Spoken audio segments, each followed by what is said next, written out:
I want you to visualize this scenario, and I know you don't have to try very hard, because you are probably living this right now. It's 10 p.m. You are lying in bed. You sent a message at 2 p.m. A simple message. Maybe a meme. Maybe how was your day? You check your phone. Read 2:05 p.m. No reply. 8 hours of silence. Your brain starts spinning. Did I say something wrong? Are they annoyed? Is there someone else? You see them online, on Instagram. You see them liking other people's posts. But for you, complete, deafening silence. It feels like punishment, doesn't it? It feels like they are indifferent, like you are absolutely nothing to them. But what if I told you that you are reading the data wrong? What if I told you that the reason they have UNT replied is UNT because they do UNT care, but because they care too much? Welcome to the paradox of the dismissive avoidant. To the outside world, they look cold. They look heartless. They look like robots who can switch off their emotions. But inside, there is a war going on. A war between the desperate need for connection and the terrifying fear of losing themselves. When an avoidant becomes obsessed with you, they don't buy you flowers. They don't blow up your phone with love songs.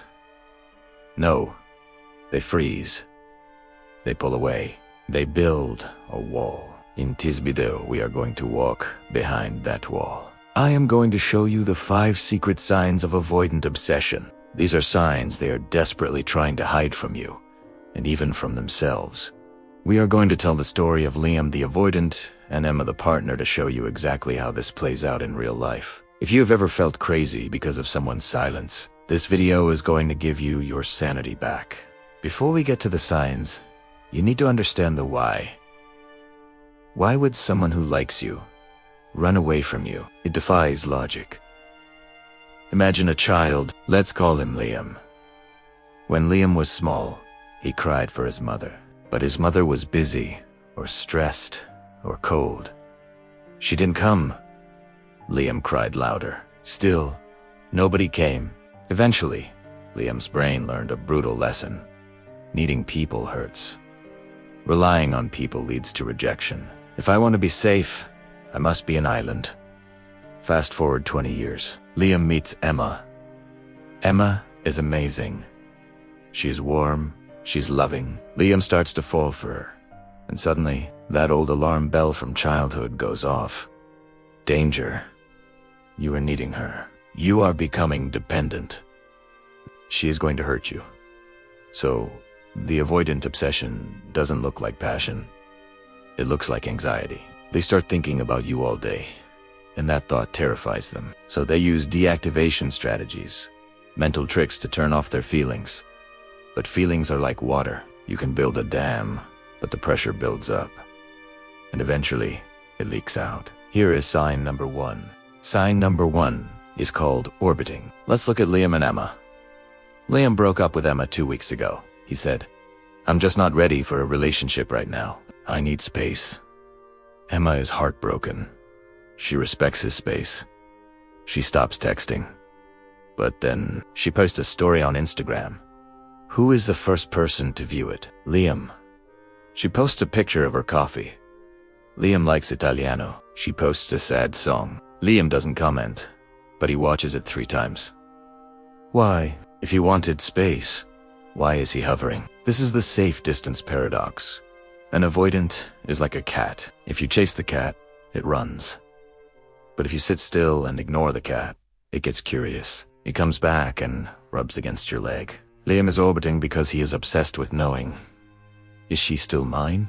He wants the connection, but he doesn't want the responsibility.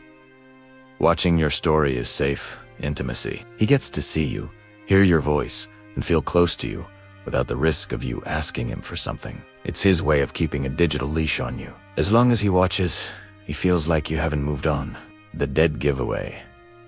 If they are the first to watch your stories, or if they accidentally like an old photo from 2021 deep stalking, they aren't just looking. They're checking up on their investment. They are obsessed with your life, even if they aren't in it. Sign number 2 is the sudden, irrational flaw. This is the most painful one. Let's say Liam and Emma have an amazing weekend. They go camping. They talk about deep things. For a moment, Liam forgets his fear and actually lets Emma in. They have a perfect moment. Tuesday morning arrives. Liam wakes up feeling suffocated. He feels what psychologists call the vulnerability hangover. He feels like he gave away too much power. His brain screams, "Push her away! Get your independence back." But he can't just say, "I like you too much, and it scares me." That's too vulnerable. So, his brain invents a flaw. Suddenly, he texts Emma. "You know, I really hate how loud you chew your food. It's annoying." Or, "You're too needy." "Why did you text me twice?" Emma is confused. "What? We were just in love on Sunday."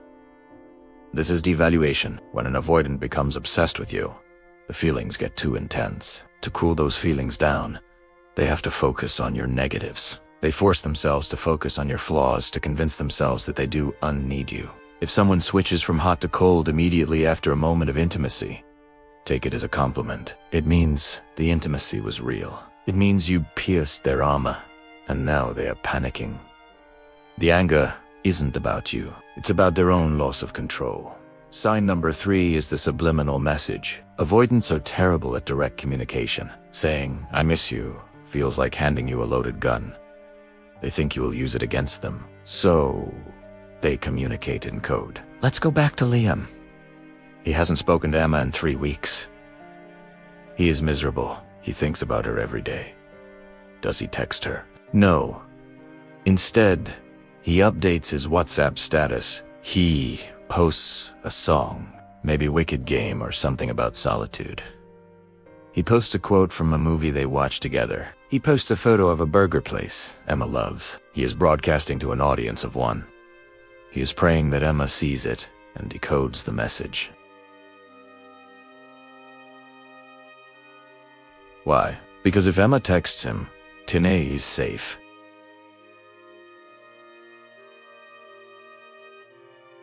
If you see your avoidant ex posting things that seem vaguely related to you, or acting unusually sad or philosophical on social media right after a breakup, that is the smoke. The fire is their obsession with you. Sign number 4 is a guard down moment. The avoidant mind is a fortress, but everyone gets tired. Usually, late at night, or after a few drinks, the logical brain goes to sleep, and the emotional brain wakes up. This is when you get the text, 2:30 a.m. Liam. Hey, Aura.